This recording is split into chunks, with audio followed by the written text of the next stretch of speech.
Well, hello, y'all. Hey, y'all. Welcome to Audrey's Reading Area on this Educational Tuesday. So I always read fun and exciting books. This one should be it's a different book. It's very educational. First, I'm going to ask you to please click like and then share this video. When I'm done, click the link above me. I'm going to be putting a link above soon after, and you can just click it and go to Audrey's Reading Area on YouTube and smash that subscribe button for me, okay? Smash it. And you can even punch that notification bell so you can get notified every time I upload a new video to Audrey's Reading Area. Thank you guys for being here. And the book that I'll be reading to you is Aspergers, Aspergers, a child's perspective. So this is a child's perspective on the Asperger's disease. So it says Aspergers, a child's perspective. Now this book is written by Rosina G. Schnurr, PhD, and the illustrations are done by John Strachan. So let me show you the picture on the back. You have all the pieces of the puzzle in life. It says home, me, friends, school, family, and life. And life is just kind of pulled apart from the rest of the puzzle. So let's see what this book says. I did not read it in advance, so I'll be learning while you guys are learning on this Educational Tuesday. It says Rosina G. Schnurr, PhD, FACIP, is a clinical psychologist who has worked with children for over 20 years. I guess I beat her.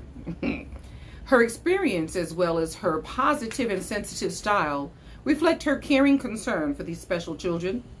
John Strachan is a cartoonist and illustrator who has published works in a variety of media. He lives and works in Ottawa with his wife and 2 children.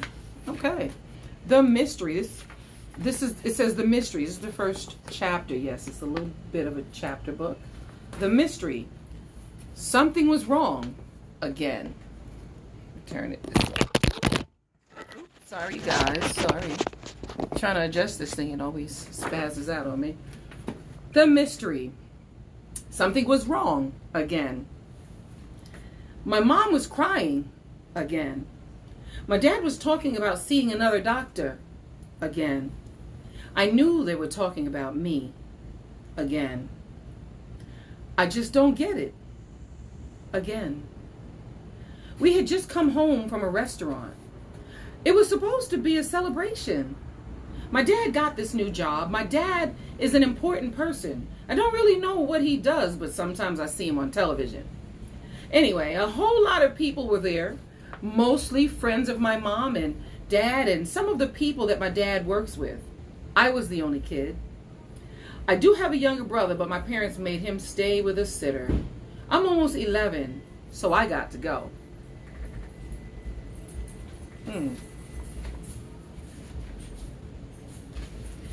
The meal was okay. It took forever. Then my mom whispered to me that there were going to be toasts. I thought we were going to have breakfast. I told her that I wasn't hungry. It turns out that a toast is when someone gets up with their wine glass and says something about my dad, and then everyone touches glasses with each other and then drinks. Some toast. Well, this went on for a while and I was getting really bored. Then it hit me. I could make a toast too. I stood up and talked about how my dad doesn't spend enough time with me. Then I started talking about the weather. My mom made me sit down. My dad made a joke about the weather that I didn't understand, but some people laughed. We went home pretty soon after that. But it didn't end there. When we got home, my brother saw my mom crying. He asked me if I had done something stupid again. I hit him. He hit me back. Our dad grabbed both of us and marched us up to our rooms. They think that I can't hear them talking, but I can because I opened my door.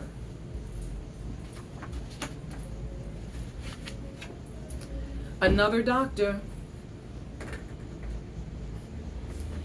Well, here I am in another doctor's office. I don't know how many different doctors I've seen.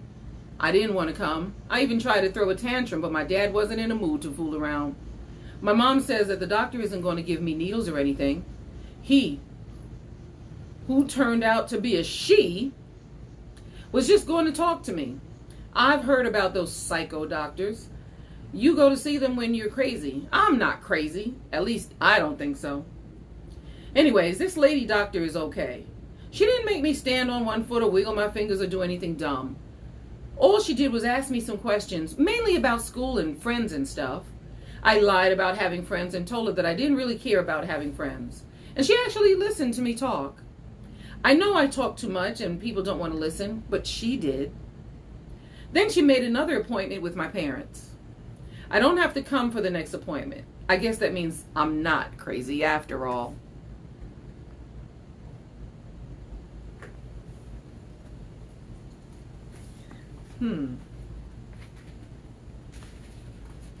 My parents went the next week and the week after that I had to go get, my parents went the next week and the week after that I had to go again. We all sat in a little room and the doctor started talking about Asperger's disorder. I said, huh? My parents they look just like they do whenever they meet one of my teachers. Their faces look worried. And they nod their heads seriously. I was getting scared. What was this Asperger's disorder? What was wrong with me?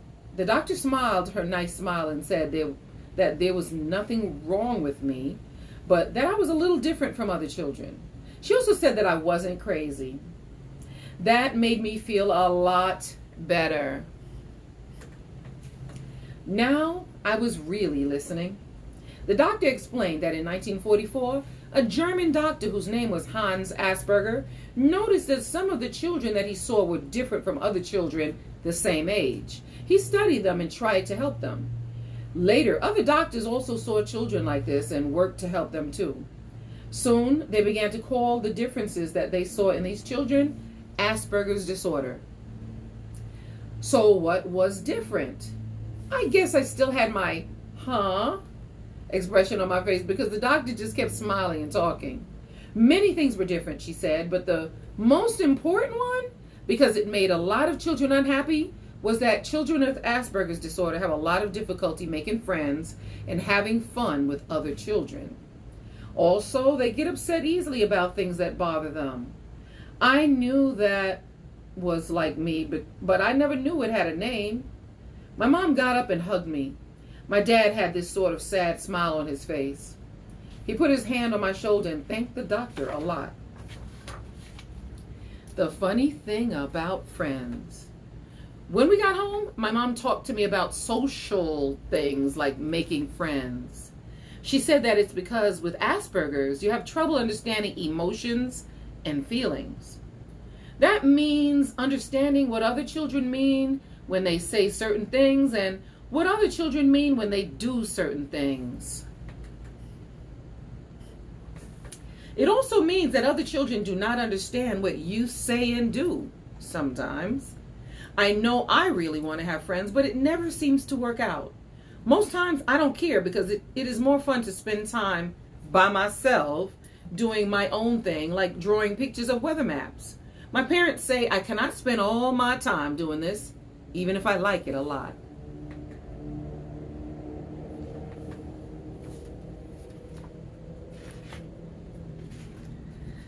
Sometimes when I do it like that, it's because there's no pictures on here and I want you to see the front of the book. So I put it here like this, since there's no pictures. Sometimes other children are not kind. They will play tricks on children who have Asperger's disorder because they know that they can fool us. My mom knows a little girl who was riding a school bus but got off at the wrong bus stop because the other children on the bus told her it was her stop. She felt pretty awful when the bus pulled away and she saw the other children laughing.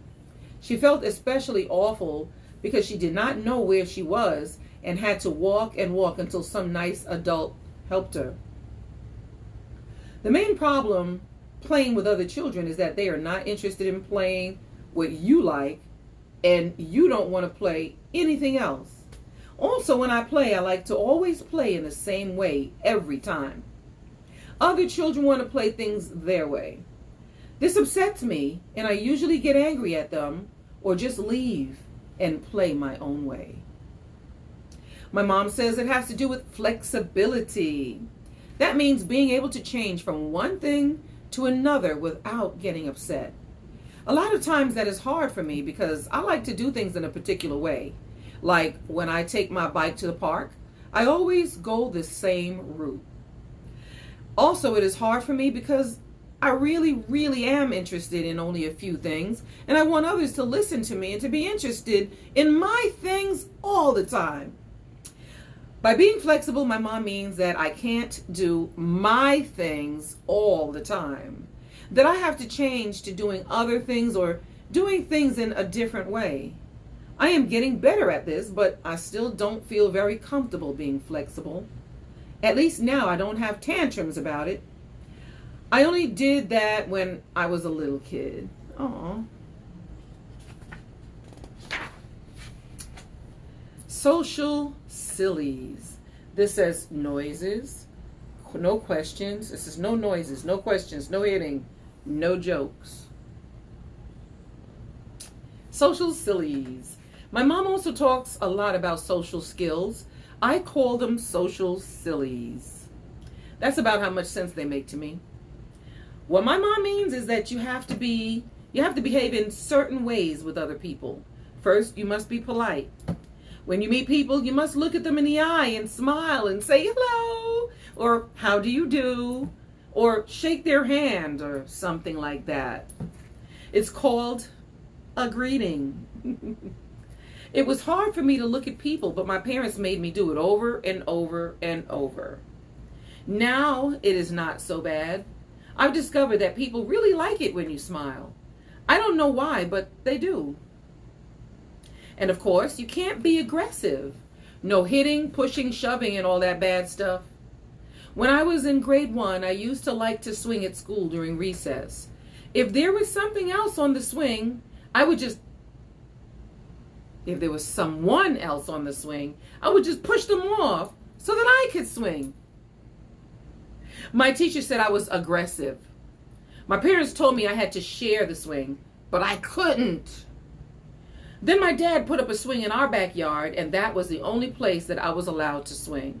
I don't care so much about swinging anymore.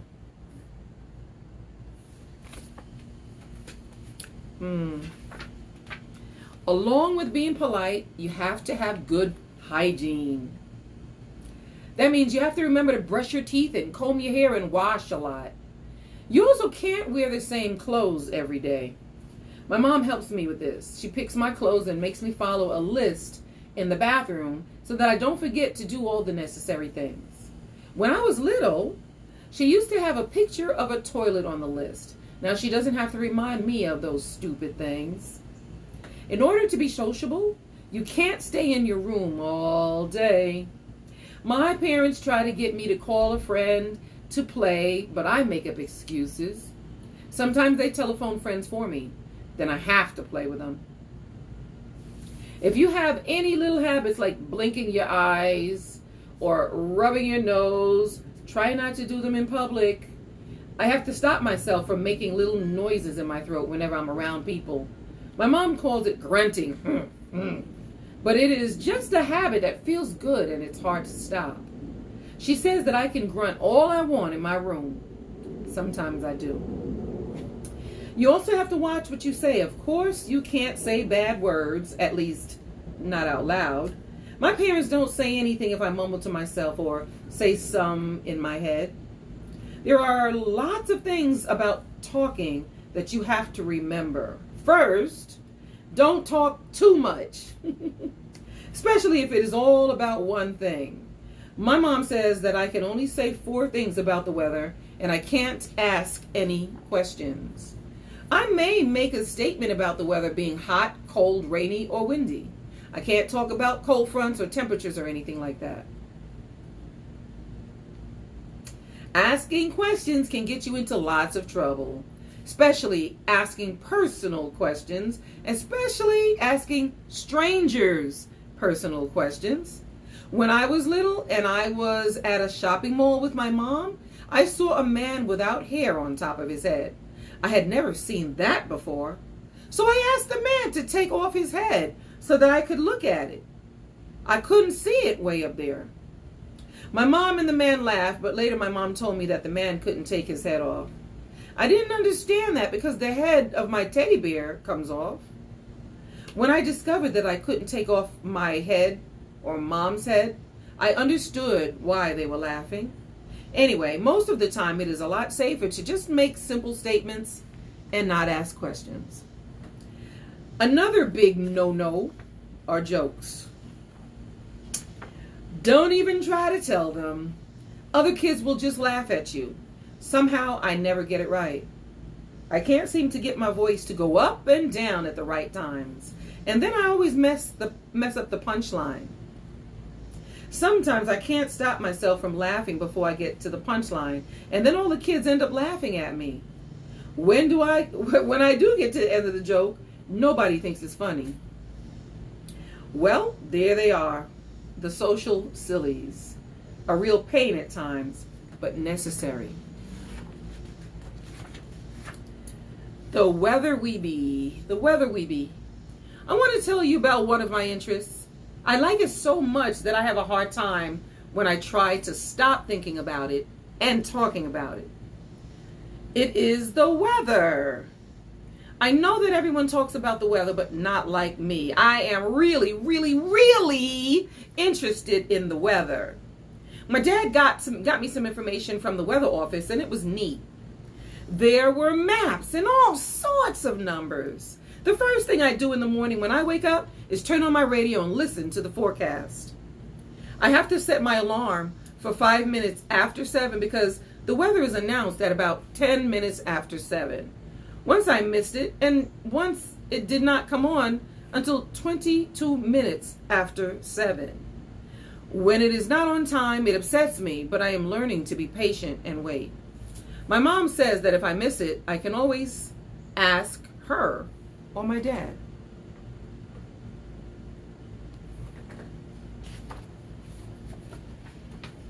I don't want to get out of bed until I have heard the forecast, and sometimes that makes me a bit late for breakfast. My mom doesn't like that because it causes a rush for everything else. Once I'm up, I dress really quickly so that I can go downstairs and see the weather maps on TV. I also check the thermometer outside the kitchen window and the barometer that my dad and I installed on the wall just beside the kitchen window. Sometimes I even call up the weather line on the telephone, just for fun, to listen to it 3 or 4 times. My parents say that it's okay to be interested in the weather, but all of this is too much.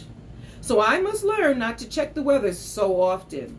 Now I only listen to the weather line once, and only if I have time.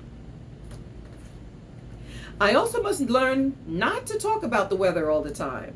In other words, I have to be flexible.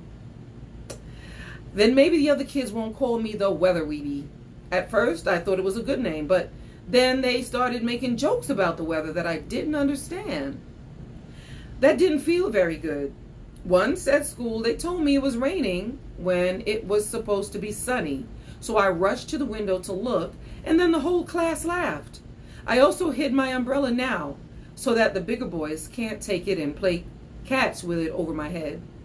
My mom got me an umbrella that folds up really small. It's easy to hide. Sports and klutzes. Sports and klutzes. There are other things about Asperger's disorder that are important to know, like about sports. Sometimes children with Asperger's are not very good at sports.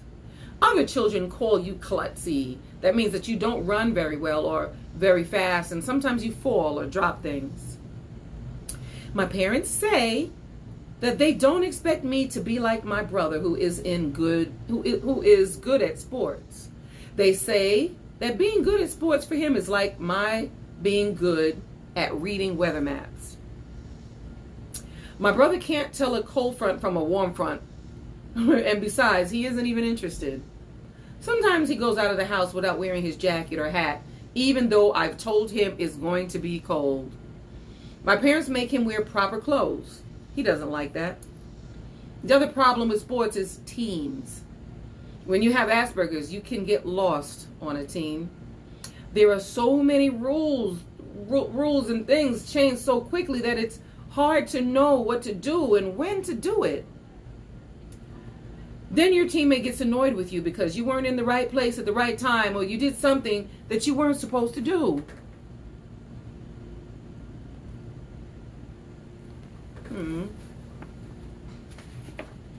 I once played on a softball team. I wasn't very good at catching the ball or running, so the coach put me out in the field.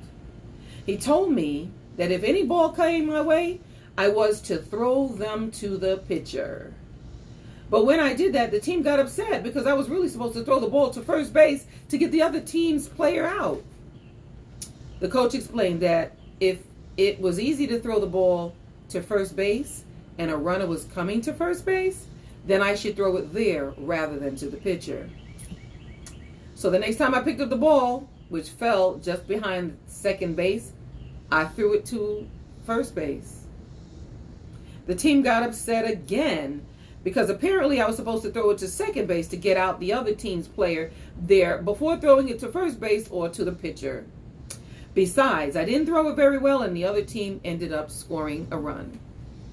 I was getting really confused and feeling terrible. I didn't understand why the other kids were so upset. The coach seemed mad too. I was glad when my parents said that I didn't have to play a team sport anymore. Now I go swimming and I even have my very own instructor. At first I didn't like getting into the water, but now it's okay. Soon I hope to learn how to swim.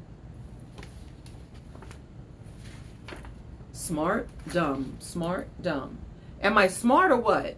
I have to go to school like any other kid. I like school, but I wish all the other children weren't there. They bother me. My teacher is nice though. I like her. My parents explained Aspergers to her. She knows how much I like the weather. She also knows that I can talk a lot. It's okay because we have a deal. Whenever I am talking too much, she lets me know by pulling on her ear if she is at the front of the room or tapping my shoulder if she is close to me. My teacher even tells me that I am smart. Some kids call me dumb and stupid and weird. I heard her talking to another teacher once who thought that I was odd. She explained that I was not odd, but just a little different from other children. That was when I knew that she was my friend.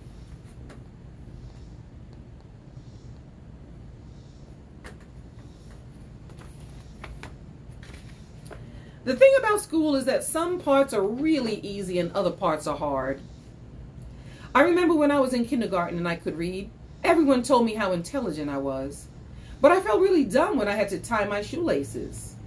I still can't tie them. It frustrates me so much that my mom and dad had to get me shoes that close with Velcro. I kind of like those too. That's okay because my mom says there is always a way around things.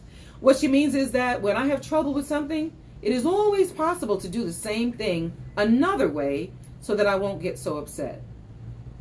She calls it being adaptable. It really means that if I cannot change, then things around me can change.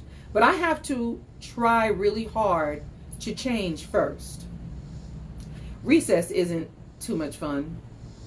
Nobody wants to play with me. I sort of hang around the other kids and pretend to be having fun. When I was a little kid, I really liked bugs. I used to play bug at recess.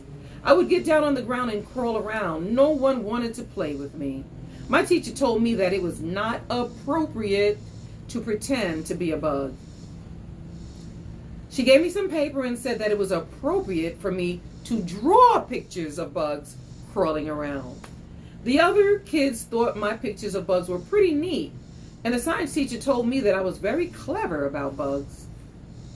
The tricky part is knowing what is appropriate and what is not appropriate. My teacher is really good about that. She never gets mad at me, but she will tell me if she sees me doing something inappropriate. Anyway, the best thing about recess is when the bell rings to go back into the school. I have a good memory. All the teachers think it's amazing.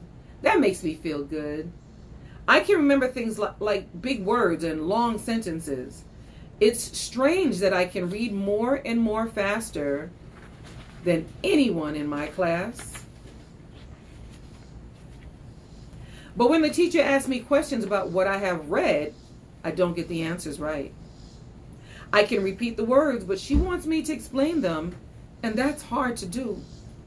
That's why I go to see a special resource teacher on Mondays and Thursdays of every week.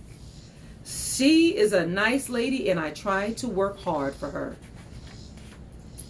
Anxiety busters. I know some of us grown-ups can use some of these anxiety busters. It's like, puff of smoke. It's like, breathe deeply, relax.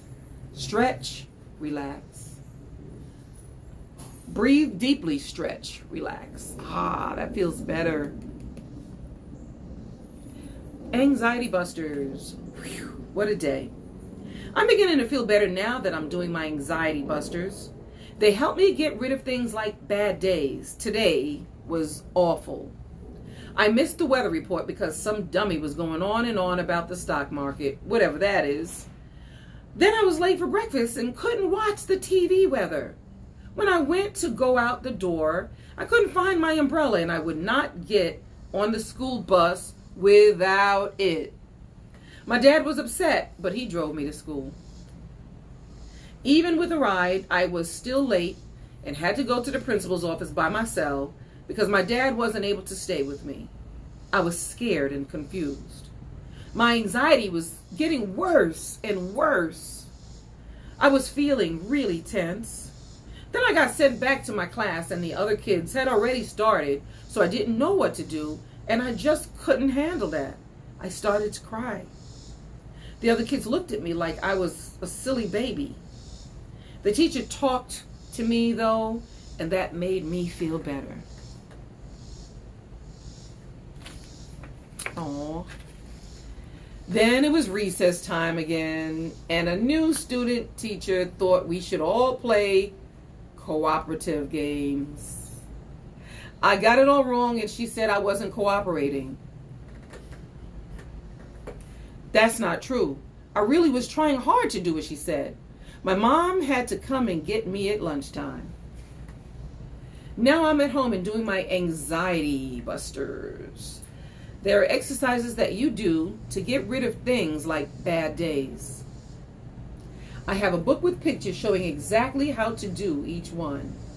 What you do are starts and stops. That's what I call them. You start by squeezing up some part of your body really, really hard, and then you count to 5, and then you stop, like 1, 2, 3, 4, 5, and then you stop.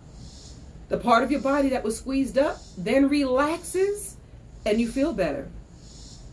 You do it all over your body. I follow the pictures in the book and count exactly to 5 each time. The next thing I'm going to do is look for my umbrella. My granny is here with me and she is good at finding things. I am going to put my umbrella in my bed so it will be there for tomorrow morning. Granny even said she would make me chocolate chip cookies and I could eat them while I watched the Weather Channel. I really like my granny. Little things, big things. Little things, big things. This picture says, great corrector, police patrol. Guess he's watching something on TV. Little things, big things. Another thing to know about Asperger's disorder is that sometimes little things bother you a lot. Like when you put something in one place where it should be, and then someone moves it. Might be OCD like me. I used to play with Lego blocks a lot when I was a little kid. I always arranged them in the same pattern, and then my little brother would come along and mess them up. I would get so upset that I would whack him. And then I would really get into trouble. My parents took away my Lego blocks. Mom said that if I could not change, then the environment needed to change. I didn't understand that for a long time, but I do now. My mom was making me adaptable. Sometimes big things bother you, like noises. I still do not like the sound of the vacuum cleaner. When I was little, I used to scream until Mom turned it off. The sound was just too much. My mom solved the problem, though. She bought me earphones, and now I listen to music when she vacuums.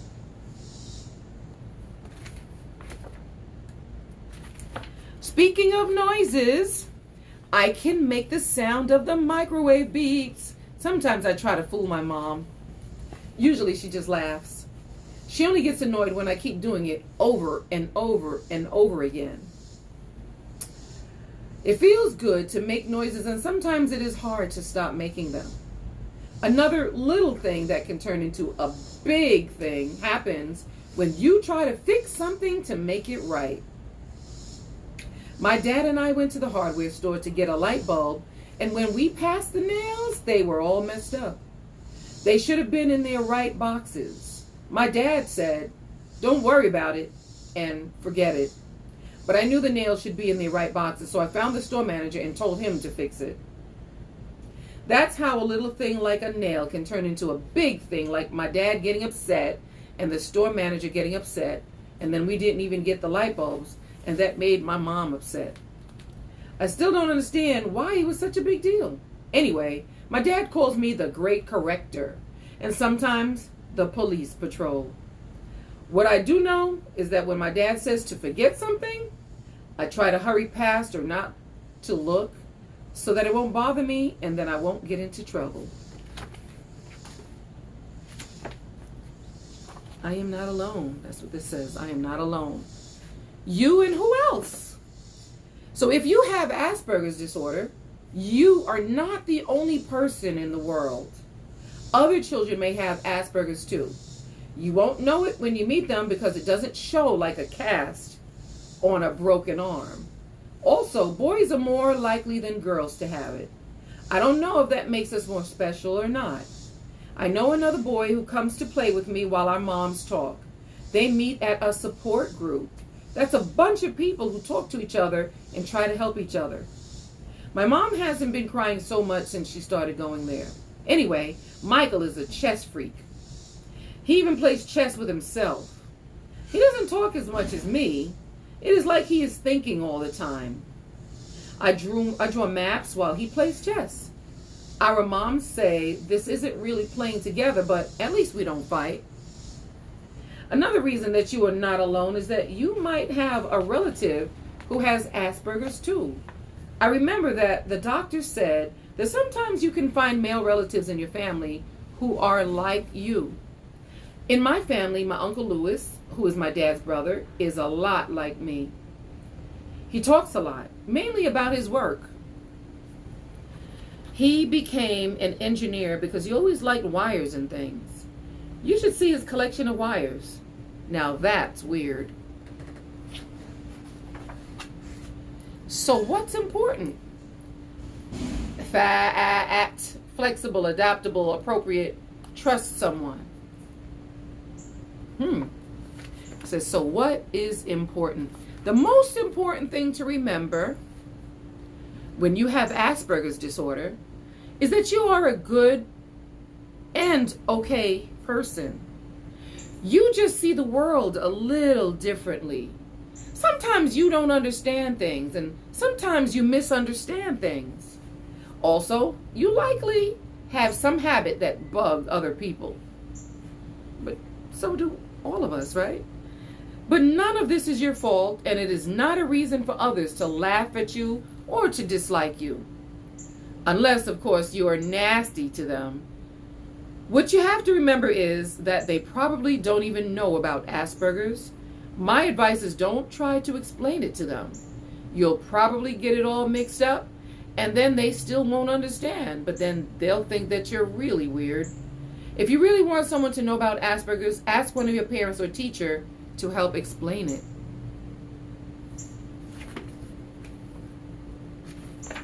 Another thing that is really important is that you have some people that you can trust to explain things to you.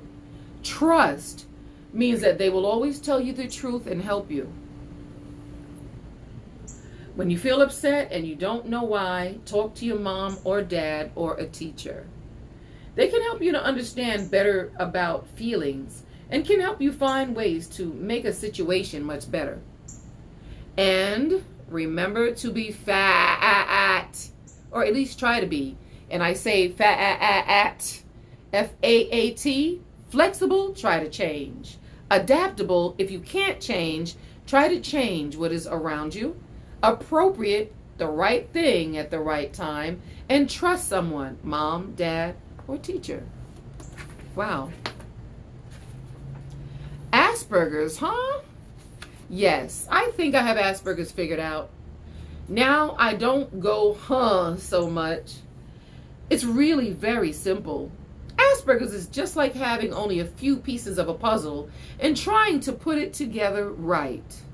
You need to have all the pieces, and sometimes you need to help to put them together right.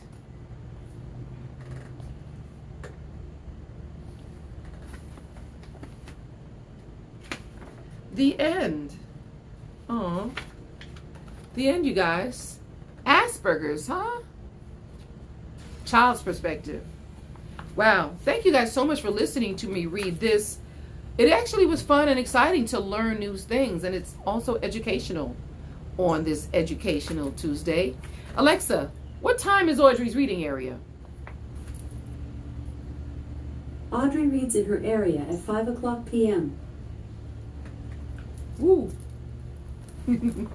All right, you guys. Thank you so much. We can I'm about to end this, and then I will see you again tomorrow live at 5, right? Right, you guys? But of course, you know, I gotta shout out my people that was here showing some love. My mom, her name is Beverly. Thank you, Mom, for being here. Gwen, girl, thank you for being here. That's my girl, Gwen. Thank you so much for being here. Cece, my girl, Chandra. Thanks for being here and listening to me read. Who else is here? This thing keeps scrolling back to the top. It's not letting me see who else is here. Arden. My dude, Arden. Okay, this thing done zoomed in on me. I'll try to bet my best to keep my face in this. Thank you, Arden, for being here. I hope you put your son in front of this and let your son and your family and everybody watch this. Mari. Thank you so much for being here. My girl. Marisol. Thank you.